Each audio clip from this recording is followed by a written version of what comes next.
শেষ পর্যন্ত নিজের দেবরকে বিয়ে করতে বাধ্য হলাম। আমার বাবার বাড়ির পরিবার ছিল অত্যন্ত নিম্ন মধ্যবিত্ত। আমরা ছিলাম এক ভাই এক বোন।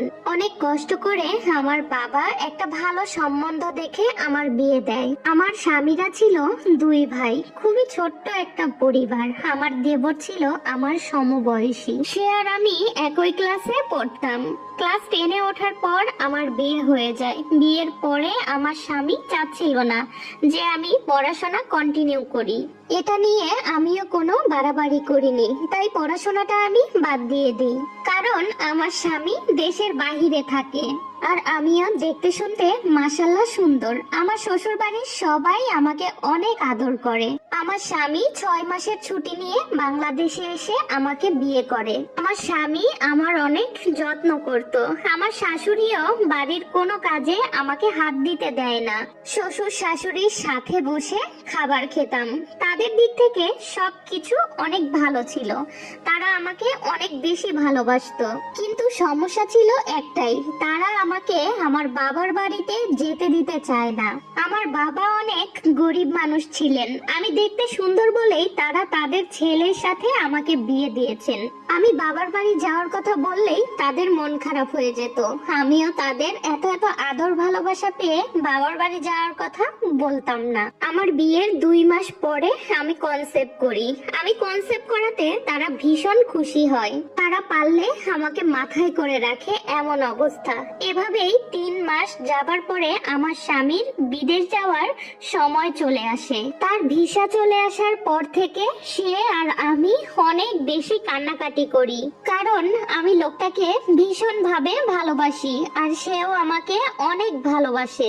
আমাকে এই অবস্থায় রেখে মোটেও যাওয়ার ইচ্ছা ছিল না তার, কিন্তু কিছুই করার নেই, যেতে তো হবেই। চলে আসে সেই দিন। আমাকে রেখে আমার স্বামী চলে যায় দূর প্রবাসে। প্রবাসে যাবার আগে সে তার বাবা মা আর ভাইয়ের হাতে আমাকে তুলে দিয়ে যায়। সে চলে যাবার পর থেকে সারা দিন তার সাথে আমি ফোনে কথা বলতাম। সে সারাক্ষণই আমার সাথে কানেক্ট থাকতো। আমি কি খেলাম, কখন খেলাম, যাবতীয় খোঁজ খবর সে নিত। এভাবেই চলতে থাকে আমার পুরো প্রেগন্যান্সির সময়টা। আর এই সময়ে আমার শ্বশুর শাশুড়িও আমাকে আমার বাবার বাড়িতে যেতে দেয়নি, আমার কষ্ট হবে তাই। তো তারপরে আমার ছেলে পৃথিবীতে আসে।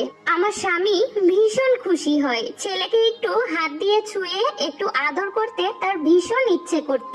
এভাবেই একটা বছর আমাদের জীবন থেকে চলে যায়। তো সে 1 বছর পর আবার বাড়িতে আসার জন্য প্রস্তুতি নেয়। সে আমার জন্য গহনা, শাড়ি, ব্যাগ, জুতা আরো অনেক কিছু কেনে। ছেলেকে চেন দিয়ে মুখ দেখবে বলে সোনার চেন কিনে। এদিকে আমিও তার চিন্তায় বিভোর, সে কবে দেশে আসবে, আবার কখন ফিরে পাবো সেই হাসি খুশি দিনগুলো। একদিন হঠাৎ করেই তার ফোন আমি বন্ধ পাই। সারা দিন তার সাথে আমি কোনো যোগাযোগ করতে পারিনি। সারা দিন তার সাথে আমার কোনো কথা হয়নি। এরপরে আমি বাড়ির সবাইকে জানাই, তারাও চেষ্টা করে তাদের মতো করে যোগাযোগ করার, কিন্তু কোনো লাভ হয়নি। এভাবেই পুরো 1 দিন 1 রাত কেটে যায়। আমার অনেক টেনশন হয়। এরপর হঠাৎ তার রুমমেট ফোন দিয়ে আমাদেরকে জানায় আমার স্বামী অ্যাক্সিডেন্ট করেছে। এই খবর শুনে আমার পরিবারে হাহাকার শুরু হয়ে যায়। পাড়া প্রতিবেশী, আত্মীয় স্বজন, বাড়ি ভর্তি মানুষজন আসছে আমাদের সান্ত্বনা দেবার জন্য। এরপর দুপুরে খবর আসে আমার স্বামী এই পৃথিবীতে আর নেই, আমাদের সবাইকে ছেড়ে চলে গেছে। আমার সাজানো গোছানো স্বপ্ন ভেঙে তছনছ হয়ে যায়। এখন আমি আমার ছেলেকে নিয়ে কি করব?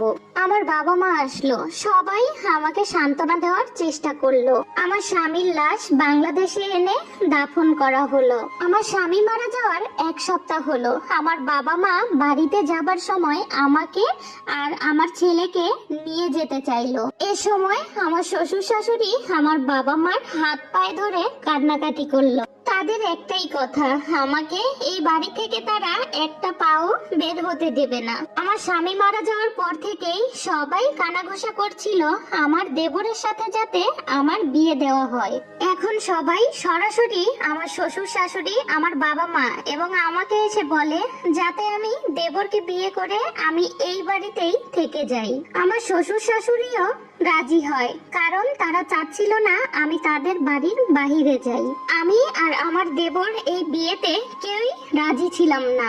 যাকে আমি আমার ছোট ভাইয়ের মতো করে দেখেছি, যার সাথে আমার হাজারো খুনসুটির স্মৃতি রয়েছে, তাকে কিভাবে আমি আমার স্বামী বলে মানবো? এক পর্যায়ে আমার দেবরও কিন্তু এই বিয়েতে রাজি হয়ে যায়। আমার দেবর রাজি হওয়ার পর থেকে আমার শ্বশুর শাশুড়ি সারাক্ষণ আমার হাত ধরে বলে আমিও যেন এই বিয়েতে রাজি হই। তারা সত্যি আমাকে অনেক ভালোবাসে, মেয়ের মতো করে খেয়াল রাখে সারাক্ষণ। এক পর্যায়ে আমার ছেলের কথা ভেবে আমিও রাজি হয়ে যাই, কারণ বিভিন্ন চিন্তা ভাবনা মাথার মধ্যে সারাক্ষণ ঘুরপাক খাচ্ছিল।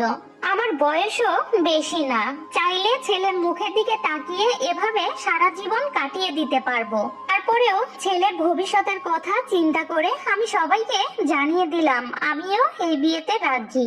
আলহামদুলিল্লাহ, আমরা এখন অনেক ভালো আছি। আমার ছেলে তার বাবাকে ফিরে পেয়েছে।